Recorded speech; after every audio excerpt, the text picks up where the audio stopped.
Ойрхон оронд дох уртсдмал байдал цаашд хэрхэн өрнөх нь одоогоор тодорхойгүй хэвээр байна. Энэ нь дэлхийн зах зээл дээр хэрэгслийн хандлагад хэрхэн нөлөөлж байна вэ? Мөн Европын цэргийн босгол хөгжлийн банкны үйл ажиллагаа явуулдаг орнууд эдгээр томоохон шоконд хэр эмзэг байна вэ?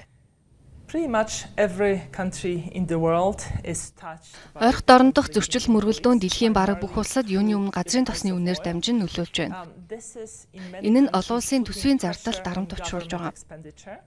In some EBRD regions, governments are subsidizing. Зарим Европын цэргийн босгол хөгжлийн банкны бүсэд эрчим хүчний үнийг татаасаар барьж байгаа учраас татаасын зардал нь өсөж байна.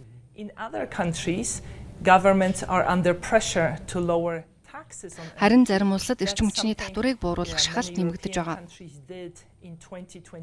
Европын олон улс 2022 онд Украины дайн эхэлсний дараа ийм арга хэмжээ авч байсан бөгөөд одоо дахиад ийм алхам хийх шахалтанд орж байна. Ингэснээрээ аль хэдийн өндөр өртөө улс орнуудын төсвийн алдагдал нэмэгдэж, үрийн дарамт нь улмал өсгөр болж байна. Европын цэргийн босгол хөгжлийн банк болон бусад олон улсын байгууллагууд 2026 оны эдийн засгийн төлөвөө дахин шинжилсэн. Европын цэргийн босголт хөгжлийн банкны үйл ажиллагаа явуулдаг орнуудын хувьд өнөөгийн нөхцөл байдал хэр ноцтой байна вэ? Мөн энэ нь урт хугацааны макро эдийн засгийн төлөвт хэрхэн нөлөөлөхөөр байна вэ? Well, rather than thinking about the actual numbers, Бид бодит тоон үзүүлэлтүүдээс илүүтэйгээр манай үйл ажиллагаа явуулдаг бүс нутгууд энэхүү мөргөлдөөнд ямар суугаар өртөж байгааг илүүтэйгээр анхаарлаа хандуулж байна.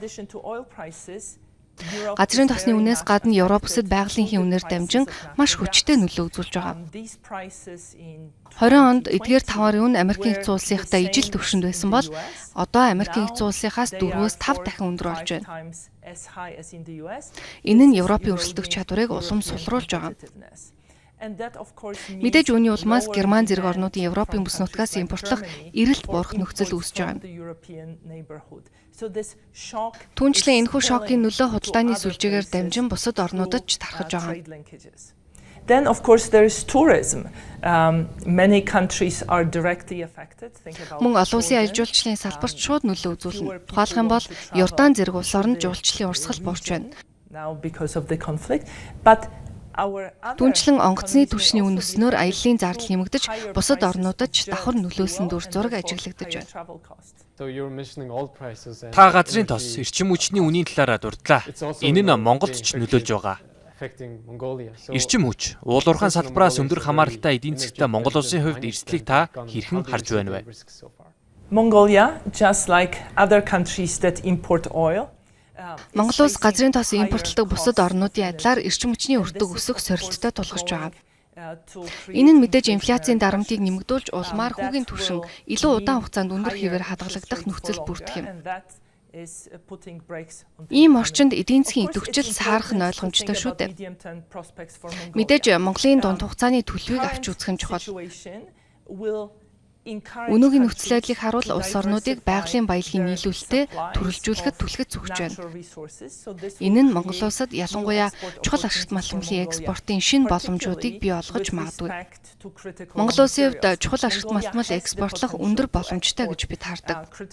Европ, Америк гэд бүх бүс нутагт ийм төрлийн эрдэс бүтээгдэхүүний шинэ их усүрийг идэвхтэй эрэлхийлж байна. Тиймээс энэ нь Монгол улсын хувьд бас нэгэн боломж байж болох юм. Хатагтай Пира, та Монгол улсад шилжилтийн тайлангаа танилцуулахаар ирсэн. Сүүлийн тайлангийн гол үндэслэх үр дүнгуудээс хуваалцахгүй юу? So our latest report is focusing on demographics. Манай хамгийн сүүлийн тайлан хүн ам зүйн чиг хандлагад төвлөрсөн. Дэлхийн хүн амын 4-ний 3 нь хүн ам нь буурч байгаа улс орнуудад амьдарч байна. Many emerging European countries, ялангуяа Европын хөгжиж байгаа олон оронд хүн ам зүйн сорилттой тулгарч байна. Their fertility rates have gone down, their populations are shrinking. Төрөлтийн түвшин буурч хүн ам нь цөөрч байгаа нь мэдээж тэтгэврийн тогтолцоонд ачаалал үүсгэж амжиргааны түвшинд сөрөг нөлөө үзүүлнэ. Харин Монгол болон Төв Азийн орнууд харьцангуй залуу хүн амтай гэдгээрээ давуу байр суурьтай. Өөрөөр хэлэх юм бол хүн ам зүйн энэхүү давуу талаас үр ашиг хүртэх боломжтой. Монгол улс бусад ижил төстэй орнуудтай харьцуулахад харьцангуй залуу хүн амтай гэдгийг та дурдлаа. Гэхдээ энэ нь Монголыг үнэхээр хүн амын хувьд давуу байр суурьнд байлгаж байна уу? Эсвэл нийт хүн амаараа харгалзан үзэхэд энэ боломж харьцангуй хумигдмал гэж харагдаж байна уу?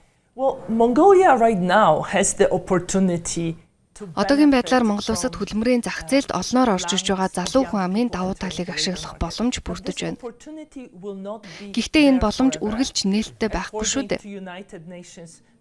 Нэгдсэн үндэсний байгууллагын төсөөллөөр 20-30 жилийн дараа нөхцөл байдал эсэргээр эргэнэ. Гэхдээ өмнө нь нөхцөл байдал маш хурдан өөрчлөгдөж, хүн ам судлаачдыг гайхшруулж байсан олон тохиолдол байдаг. By how fast the situation can reverse. So Тийм учраас бидний зөвлөмж бол Монгол улс яг одоо хүүхэд залуусын тоо олон байгаа энэ үедэл арга хэмжээ авах шаардлагатай. Учир нь энэ боломж мөнхөд байдаггүй. Тэгэхээр онцлог хэсэгт хэд хэдэн чухал санаа дурддагдсан. Тэдгээрээс хамгийн их анхаарал татсан нь эдийн засгууд баяжхаасаа өмнө хөгшрөх эрсдэл байлаа. Тэгвэл Монгол улс өнөөдрөөс эхлэн энэ эрсдлээс зайлсхийхийн тулд ямар бодлогын гол сул талуудаа хамгийн түрүүнд шийдвэрлэх шаардлагатай вэ?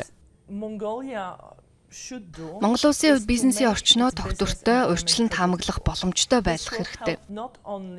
Ингэснээрээ зөвхөн хоёрын эрхлийн идэвхжил нэмэгдэхээс гадна шинэ компаниуд зах зээл нэвтрэх, бизнес эрхлэгчдийн идэх өсгөд дэмжлэг болно. Мөн гадаадын шууд хөрөнгө оруулалтыг татахад ч эерэг нөлөө үзүүлнэ. Түнчлэн Монгол улс санхүүгийн салбараа илүү нээлттэй, өрсөлдөөнтэй болгоход анхаарах нь зүйтэй. Тухайлх юм бол гадаадын санхүүгийн байгууллагуудыг салбартаа нэвтрүүлэх талаар бодож үзэх шаардлагатай. Энэ нь цаашдаа салбарын өрсөлдөөнийг нэмэгдүүлж, бизнес эрхлэгчдийн зээлийн өртгийг бууруулах боломжтой. Улмаар эдийн засгийн идэвхжил олон ажлын байрыг дэмжихэд түлхэж болно гэж харж байна.